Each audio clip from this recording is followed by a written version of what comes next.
If you want to know where the Spanish language came from, well, you could start with Alfonso the Wise. He wrote a book on the entire history of Spain back in the 13th century. But unfortunately for Alfonso, the story of the Spanish language was far from over. In fact, it was only just getting started. Get ready for a wild tale and a three-headed beast. I wonder if it spoke Spanish.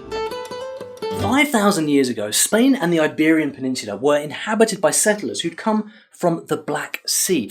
These guys spoke a language called Proto-Indo-European, which is kind of interesting because we don't actually have any evidence that this language existed, but we assume it must have because there must be a parent language where languages like English, French, Russian, and of course Spanish got all of their common features. Well, that is your Proto-Indo-European language. And if you want to understand where Spanish came from, well, first you need to understand that. And it all begins in the Iberian Peninsula, where present-day Spain and Portugal are. So the first languages born from this parent language were languages like Cántabro and Celtíbero, which were around from 1000 BC to 300 BC.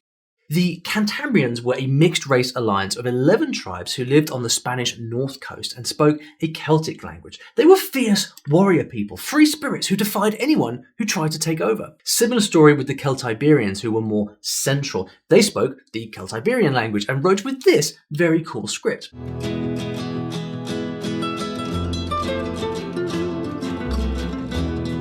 Imagine writing Spanish with this alphabet. Well, it might have been so if a certain empire hadn't decided to take over, but then Spanish would have sounded pretty different too. Ioma secati, ambidingone, stena esverta entera, trismatus, dimbitus neto, tri cantamieni oisatus.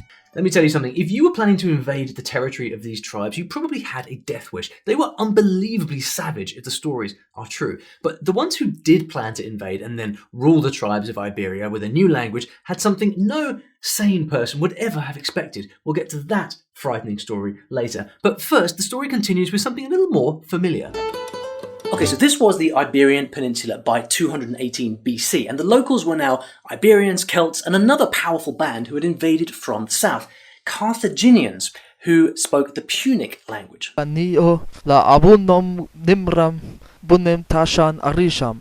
So just imagine all these different native languages and dialects being spoken. Interestingly, the Carthaginians called the region Spania, meaning land of rabbits. Meanwhile, the Latin-speaking Romans were doing their usual thing all over Europe, conquering and expanding their empire. And then one sunny morning, they marched right into Iberia. Well, the Celtiberians didn't take kindly to this and spent decades staging rebellions and resisting the Romans. But eventually the Romans conquered Iberia, named it Hispania, and then ruled it for more than 6 centuries. Sooner or later, we pick up the language of our rulers, don't we? No one forced the people of Iberia to speak Latin, but it was certainly convenient and it got them more respect. So they learned Latin from the Roman soldiers, settlers, and traders. And this is exactly how Vulgar Latin was born. The average guy on the street mixing his native tongue with Latin. Mind you, the Romans weren't exactly speaking classical Latin either, so I guess there's more to this story, which I may be covering in a new Latin video coming soon. But hold on a sec, how on earth did the Romans deal with those formidable Celtic tribes who just refused to submit to them?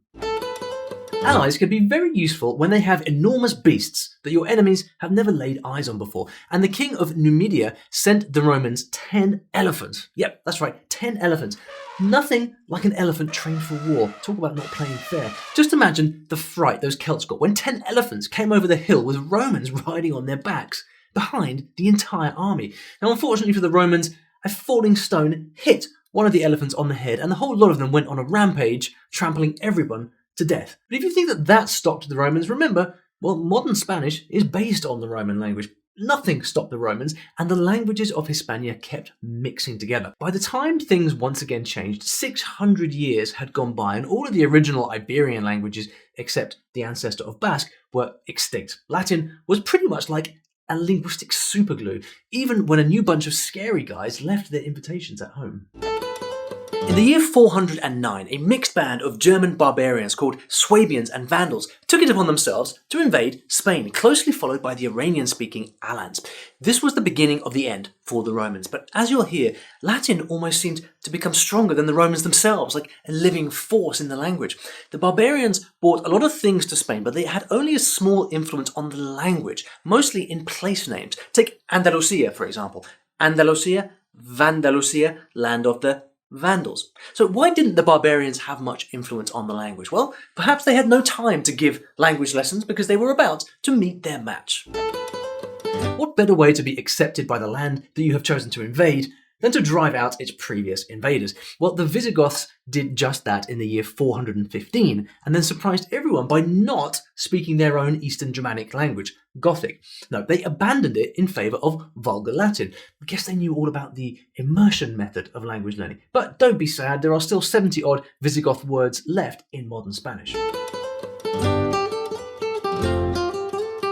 It's kind of sneaky to blend in like that, learn the language, and then one day you just kind of take over. Mind you, they say the Goths were big, handsome fellas with golden hair like this, so I'm not sure how well they were actually blending in Spain. Anyway, the Goths made the city of Toledo their kingdom, and by 585 they controlled almost all of Hispania. But here comes something really interesting.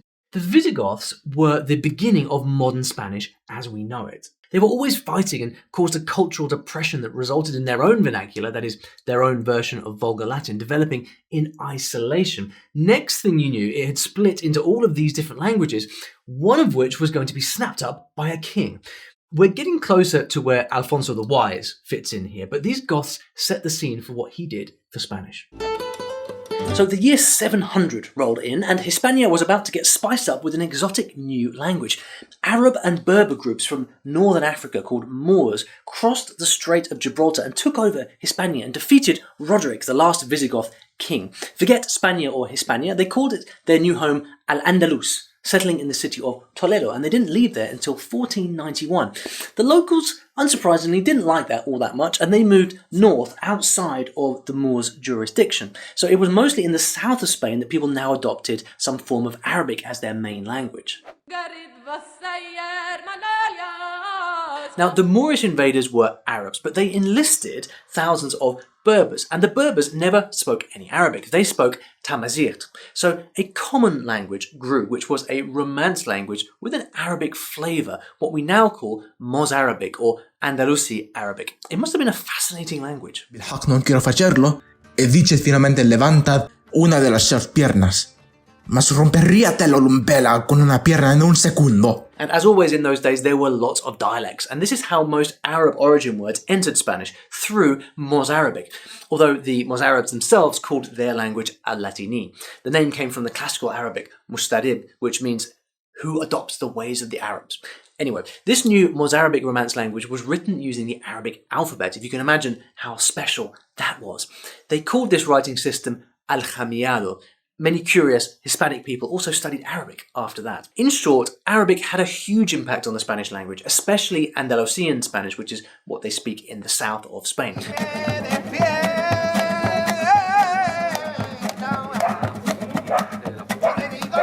We're talking about 4,000 Arabic words still used in Spanish today, which is about 8% of Spanish vocabulary. Take a look. If you've ever noticed that a lot of Spanish words begin with al, well, this part will make sense to you. Al is the Arabic definite article, in other words, the. And Arabic has what we call solar and lunar letters. So when Spanish took Arabic words beginning with the solar letters, like S, the article al evolved to a. And Arabic words beginning with lunar letters like B just incorporated the al in the Spanish version. At the same time as the Moors were taking over, other kingdoms of Spain started to thrive. Castilla, Aragon, Toledo, Zaragoza, Leon. But still, these languages were not Spanish. But on the topic of Spanish, and since you're here, on our sister channel, Story Learning Spanish, we tell simple stories for learners of Spanish in all different varieties of the language, from Argentina, Spain, Mexico, stories about culture, stories about travel. We even give you bilingual subtitles and transcripts to download for the videos. It's a real treat for anyone learning Spanish, so definitely subscribe to the Story Learning Spanish channel right now if you're learning Spanish. Check this out. It is a Visigoth document from the 9th century, and they say it's the earliest known form of Castilian Spanish. But it was around the end of the 11th century that things really got going. A proper Castilian language had formed in northern Spain, so at this point we can see the beginnings of modern Spanish being spoken. This was a time of kingdoms, and Castilian became the language of the court of the kingdoms of Castile and Leon. In the last years of the 12th century, the whole Iberian Peninsula, Muslim and Christian, became known as Spain. And one fine day, Spain got a king who wanted to lift his kingdom out of the Dark Ages by producing a united, educated, artistic and religious population. The king of the day was, of course, Alfonso X. Yes, the one who wrote the entire history of Spain. More on that a bit later. He was known as Alfonso el Sabio, or Alfonso the Wise. He was a brilliant man who even had a moon crater named after him, and he was responsible for the Spanish language that we know. So let's see why. Okay, so by the end of the 12th century, you still had Arabic in the south, and in other parts of Spain, people were now speaking Galician, Basque, Asturian, Catalan, Aragonese, and Occitan. But Alfonso and his scholars most liked the Castilian dialect that was heard in Toledo. So he decided to standardize this particular dialect, which would lead to it becoming a distinct language. I mean, it took a few hundred years, but that's not so bad. So they got to work. Now, this king was a popular guy, as you'll see. He knew that the average Joe couldn't read literature since it was all written in classical Latin. Remember, at the time, Latin was the usual language for literature because people had all these weird ideas about prestige in the language. So it took a good leader to break with tradition. So he and his mates wrote and translated the first original Spanish chronicles and stories in Castilian, kindly making them accessible to the common man. Or more accurately, he chose the jobs, delegated, funded and supervised, being a king and all that. Cue this fascinating book written by Alfonso, the Historia de España, which is a history of Spain. Quite how he knew all this, I'm not entirely sure, but he definitely used a few remote origin stories from scripture and then threw in some mythology from Greek sources as well. And if you want the truth about Hercules, read this book. By the way, Alfonso loved Arabic writing style. Arabic used comparisons and similes that you just didn't see in Western prose at the time. So the king stole a bit of Arabic writing style for Castilian. Very innovative, Alfonso. Anyway, all of his amazing written works became super important and helped Castilian to become a new literary language. And from that day on, even decrees had to be written in Castellano. We call it Old Castilian Spanish or Medieval Spanish now. The king was also an outstanding poet and musician, and he wrote more than 400 Galician songs, many played with over 40 instruments. Really sumptuous medieval music, I believe.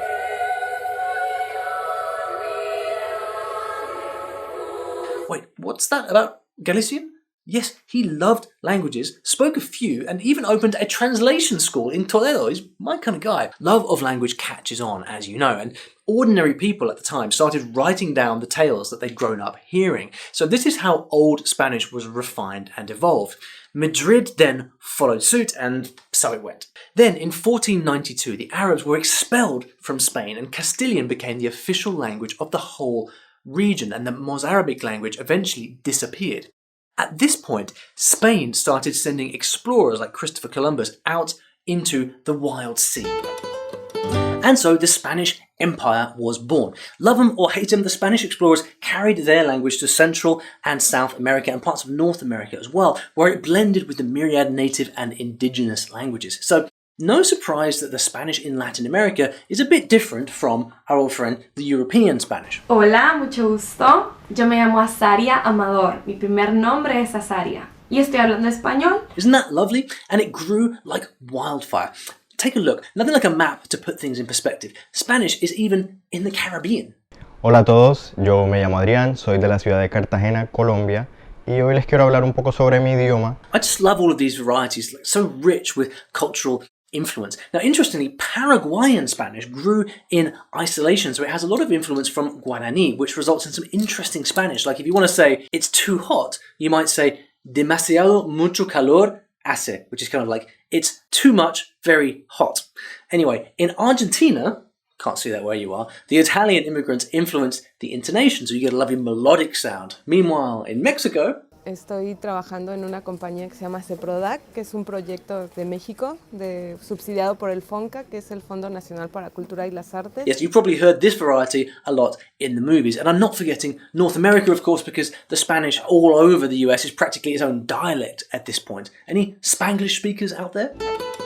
In 1700 Spain, where the nice King Alfonso was long gone, they formed an academy to promote Spanish, the Real Academia Española. And what do you know? All of the other languages like Catalan were banned. The Duke who founded it obviously loved Don Quixote. He was known to have said that the Academy existed to assure that Spanish speakers will always be able to read Cervantes. I mean, why do people keep banning languages? Anyway, this continued until World War II when Spain's dictator Franco burned down entire foreign language libraries, and there were fines for anyone who spoke differently. He even banned non-Castilian names for newborn babies. And this dictator was Galician. He wasn't even native Castilian. Thank goodness democracy was restored in 1975 and the other Spanish languages were revived just in time. If you've always wondered why Spanish people do that weird lisping thing, Barcelona. well, stay tuned. There is a simple explanation. So, as we saw earlier, Spanish crosses the sea into a new world, and as you'd expect, it's going to change a little bit. One very common example is the use of the pronoun vos, meaning you. They used this in Spain for centuries, and it actually came originally from Latin. But when Spanish arrived in Latin America, vos started to disappear and it was replaced with tú in most countries. But here's the thing. After Spanish sailed to the Americas, the Spanish back in Spain went through a number of sound shifts. And of course, Latin America wasn't any part of that. So in many ways, Latin American Spanish is actually more like the original Spanish from Spain, which is quite interesting, right? Now, that th sound you sometimes hear on the Z or the C, like in cerveza instead of cerveza. Well, you really only hear that in Spain. See, ancient Spanish had 4 very similar sounds, and it was quite confusing. Sounds like ts and z and s. So they changed a few sounds to make it easier, thus the th sound, but not everywhere. So like in Seville, for example, they didn't change it there. And guess what? 80% of the people leaving on the ships with Columbus were from Seville. So what kind of pronunciation ended up in Latin America, do you think? Not so weird after all. Now, what about these symbols? Well, something that the Academy prides itself on is inventing inverted question mark and exclamation marks, which are unique to Spanish and a few regional languages. Another unique feature is this letter, the ñ, which the Academy introduced in the 18th century. Interestingly, Old Spanish had many spellings identical to modern Portuguese. They had the same root, and Portuguese changed less than Spanish did. For example, cuando, meaning when, used to be spelled with a QU, and the nasal ñ sound used to be written as a double N. Nowadays, Spanish is written the same way pretty much everywhere, no matter which variety is being spoken. Spanish people cannot agree on whether to call their language Español or Castellano. It's called Español in the US, Mexico, the Caribbean, Philippines, Africa, most of Central America, and Castilian Spanish in most of South America. Now, in Spain itself, they use both names. The Spanish Constitution actually calls it Castellano, but the Royal Spanish Academy, the Academia we talked about earlier, calls it Español, but really they are synonymous. You can just use whichever you like. Spanish today is a truly global language with nearly 500 million native speakers and 90 million second language speakers, mainly in the Americas and Spain. It's the official language of 21 countries, if you include Puerto Rico, and it's the 3rd most widely used language on the internet. So now you want to learn Spanish, but you're not sure which variety to go for. Well, in my opinion, most people worry far too much about the differences between the different kinds of Spanish. Yes, there are differences in vocabulary and expressions, a little bit of grammar here and there, but really it's remarkable how similar different varieties of Spanish are. And what I found is that once you can speak one variety of Spanish quite well, it's really dead easy to pick up another, because 99% of the Spanish language is the same across all different varieties. So I would say learn whichever variety makes sense based on your own interests. If you like to travel to Mexico, learn Mexican Spanish. If your partner's from Spain, learn Spanish from Spain. And if there's no obvious candidate for you, then I'd probably suggest just choosing a learning method that you like, whatever the variety is, and just get started with that. And don't worry too much about the particular variety of Spanish. Like I said, it's super easy to switch and learn different kinds as you progress. Here at Story Learning, for example, I teach Spanish through stories. So if you like the idea of learning Spanish through stories, you can start with that. And I actually teach both Spanish and Latin American varieties within my program, so you can experience both, which is quite handy. If you want to find out more about that, I'll put some links in the description below. But you should probably start with my Story Learning Kit, which is completely free, and it will tell you all about how our story learning method works. The link to that should be pretty much right here.